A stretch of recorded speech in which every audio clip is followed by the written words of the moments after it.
శ్రీలక్ష్మి ఐఏఎస్కి కూటమి అద్భుత గౌరవం. వివరాలకు వెళ్ళినట్లయితే ఐఏఎస్ శ్రీలక్ష్మి ప్రతి ఒక్కరికి గుర్తుండే పేరు. ఎందుకంటే ఆవిడ వలన ఏమేం జరిగింది ఏంటి అని కనుక ఒక్కసారి ఒక్క నిమిషం పాటు మనం విశ్లేషించుకుంటే, రాజశేఖర్ రెడ్డి గారి హయాంలో ఆవిడ అక్కడ అధికారిగా ఉన్న సమయంలో అప్పుడు ఏదైతే ఆ క్విడ్ ప్రోకోకి సంబంధించిన కేసు కావచ్చు, అలాగే ఈ ఓబులాపురం మైన్స్కి సంబంధించింది, అలా ఈవిడ ఏ రకంగా నిబంధనలు ఉల్లంఘించి చేశారు అని, వాళ్ళకి లబ్ధి చేకూర్చేలాగా, జగన్మోహన్ రెడ్డికి లబ్ధి చేకూర్చేలాగా ఏ రకంగా చేశారు అని చెప్పేసి ఆ కేసులు అవ్వటం, ఆ తర్వాత చివరికి ఆవిడ జైలు జీవితం కూడా అనుభవించారు 1 సంవత్సరం కాలం పాటు. సో అంటే జగన్మోహన్ రెడ్డి గారికి కానీ, రాజశేఖర రెడ్డి గారికి కానీ ఏ రకంగా నిబంధనలు ఉల్లంఘించి పనిచేశారు అనే దానికి నిదర్శనంగా మిగిలింది.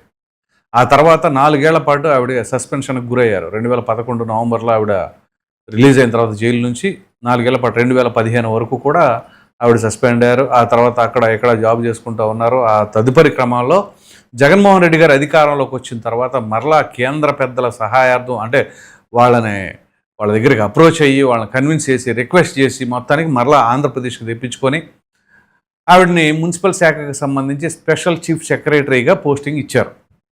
ఇక్కడ వరకు బాగానే ఉంది.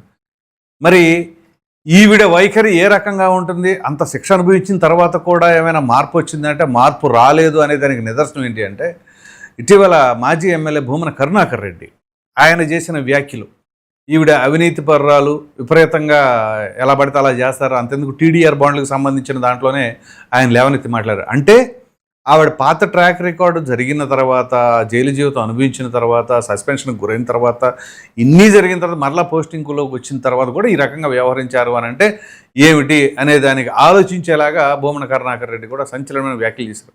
ఆ విగ్గుల గురించి, ఆ శారీస్ గురించి, వాటి ధరల గురించి ఏ రకంగా ఆయన చెప్పారు.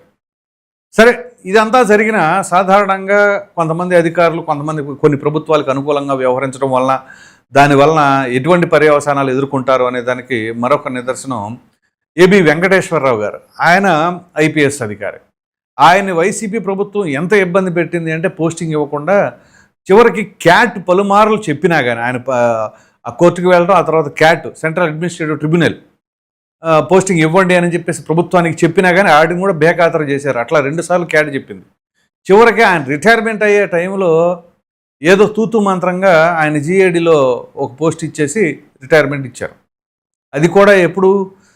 ఆ రిటైర్మెంట్ డే రోజునే పోస్టింగ్ ఇచ్చింది జగన్మోహన్ రెడ్డి ప్రభుత్వం. ఆ రకంగా చేశారు.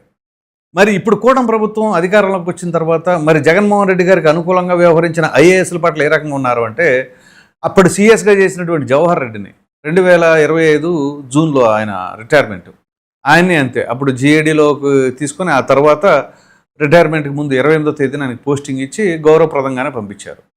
ఇప్పుడు శ్రీలక్ష్మి గారి వంతు. ఈవిడికి 25వ తేదీనే పోస్టింగ్ ఇచ్చేసింది కూటమి ప్రభుత్వం. అది కూడా ఎలాగ? జీఏడీలో స్పెషల్ చీఫ్ సెక్రటరీ పోస్ట్లో ఆవిడ రిటైర్ కాబోతూ ఉన్నారు. సో అంటే గత ట్రాక్ రికార్డు, ఆవిడ చేసిన పనులు, వీటన్నిటిని కూడా ఎక్కడా దృష్టిలో పెట్టుకోకుండా కుటుంబ ప్రభుత్వం మంచి ప్రభుత్వం అని చెప్తూ ఉంటారు చూసారా, దానికి నిదర్శనంగానే ఈవిడికి చక్కగా జీఏడీలో స్పెషల్ చీఫ్ సెక్రటరీ పోస్టులో ఆవిడ రిటైర్మెంట్ కాబోతూ ఉన్నారు రేపు 30వ తేదీన.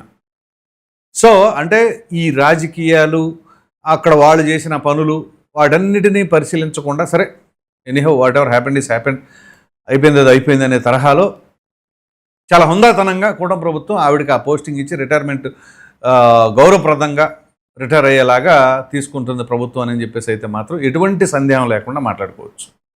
కానీ ఇదే జగన్మోహన్ రెడ్డి అప్పుడు క్యాట్ ఇచ్చినా కానీ ఏ రకంగా వ్యవహరించారు ఏబి వెంకటేశ్వర గారి పట్ల? ఆయన ఎంత ఇదిగా ప్రయత్నాలు చేసి కోర్టులకు వెళ్ళి అలా చేసి ఇలా చేసి ఎంత ఫైట్ చేసినా కానీ రాష్ట్ర ప్రభుత్వం నుంచి ఎటువంటి స్పందన ఉండేది కాదు. తీసుకోమని చెప్పినా ఇచ్చేవాళ్ళు కాదు. ఆ రకంగా ఆయన్ని ఇబ్బంది పెట్టారు. కానీ ఆ డిఫరెన్స్ చూసారా? అప్పుడు జగన్మోహన్ రెడ్డి ప్రభుత్వానికి ఇప్పుడు కూటమి ప్రభుత్వానికి చంద్రబాబు నాయుడు గారు ఎంత హుందాతనంగా ఉన్నారు, జగన్మోహన్ రెడ్డి గారు ఏ రకంగా వ్యవహరించారనే దాని నిదర్శనం. విచిత్రం ఏంటి అంటే మరలా ఇక్కడ సామాజిక వర్గాలను తెరపైకి తీసుకొచ్చి మాట్లాడతాం, ఇవన్నీ కూడా. సో ఇక్కడ వాళ్ళు ఒక వ్యక్తిగా ఏ రకంగా పనులు చేశారు ఏంటి, వాళ్ళ కెరీర్లో ఏమైనా సరే నిబంధనలు ఉల్లంఘించారా అంటే ఇదిగో ఇదే నిదర్శనం. ఆ నిబంధనలు ఉల్లంఘించినా సరే సరే పోతే పోయిందిలే, అయిపోయింది ఏదో అయిపోయిందిలే అనే తరహాలోనే వీళ్ళ యొక్క విధానం ఉంది అని చెప్పేసి అది అర్థం చేసుకోవచ్చు. సో విధంగా చెప్పాలి అంటే ఆవిడ రిటైర్మెంట్ అనేది గౌరవప్రదంగానే జరుగుతుంది. ఎందుకంటే చాలామందికి ఆసక్తికరంగా ఉండేది. ఈవిడ 1988 బ్యాచ్. అతి చిన్న వయసులోనే ఐఏఎస్ అధికారినిగా వచ్చారు. వచ్చిన తర్వాత ప్రూవ్ చేసుకున్నారు బ్రహ్మాండంగా. మంచి పేరు సంపాదించారు. దురదృష్టకరమైన విషయం ఏంటి అంటే 2004లో రాజశేఖర రెడ్డి గారు అధికారంలోకి రాగానే ఆవిడ మరి ఫోర్స్ఫుల్గా చేయవలసి వచ్చిందో లేకపోతే ఈవిడ కొంత ఇంట్రెస్ట్ చూపించారో ఏమో తెలియదు, కానీ ఈవిడ కొంత అవినీతి పర్రాలే అనే దానికి నిదర్శనంగా ముద్ర పడిపోయింది అక్కడ. ఆ పడతాం ఆ తర్వాత అదే ఇందాక చెప్పాను కదా, జైలు అనుభవించడం, ఆ రకంగా ఉండటం, చివరికి మరలా జగన్మోహన్ రెడ్డి గారు వెనక్కి తీసుకొచ్చుకోవటం, ఇదంతా జరిగిందనమాట.